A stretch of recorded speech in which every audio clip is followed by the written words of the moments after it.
Hi, I'm Lauren from Sew Modern, and welcome to our next installment of That's What She Sewed. Today we're going to show you a fast and efficient way to close the ends of your quilt binding. There are lots of different methods that people use, but we found this one to be completely perfect once you've sewn it. So that's what we're going to do.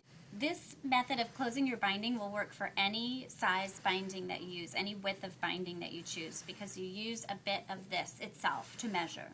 So the first thing you do is when you're attaching your binding, you're going to leave about 10 to 12 inches in here, and then you're going to, somewhere in the middle here, you're going to mark a line for cutting.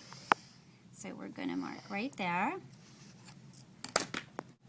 The line that you're marking is perpendicular to the binding, and you're going to cut right there.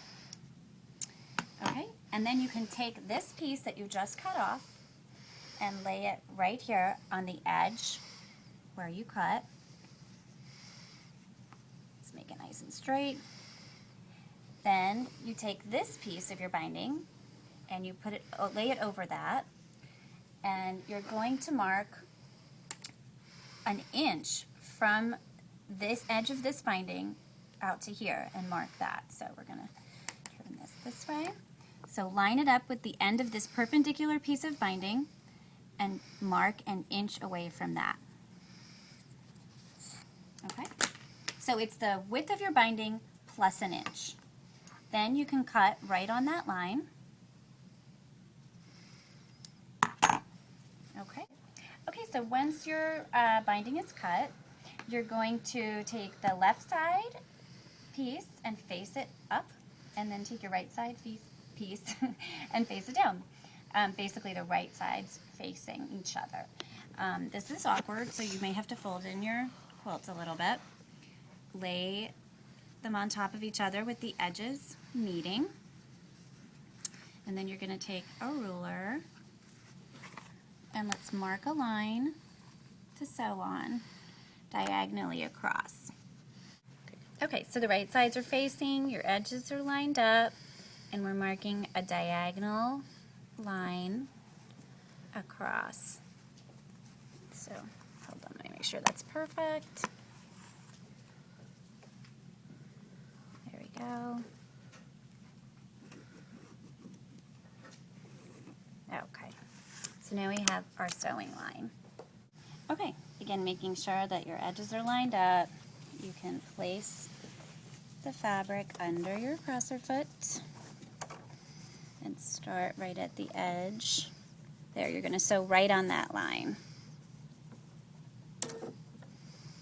And it doesn't hurt to do a fix if you have a fixed stitch or a little back stitch at the beginning. Going across.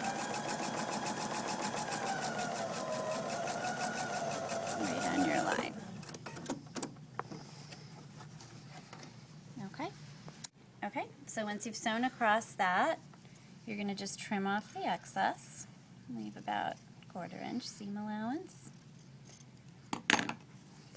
And when you lay your binding flat again on your quilt, you'll see that your binding fits perfectly.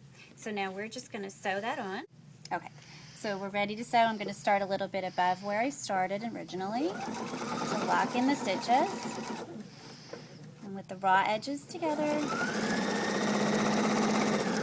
sewing the binding down all the way across to where we started.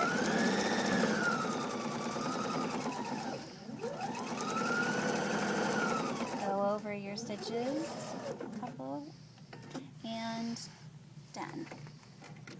And then you can see when you take it out and you flip it over, a perfectly sized finish to your binding with the stitching on the angle, just like your pieces were pieced together for your binding. Yay!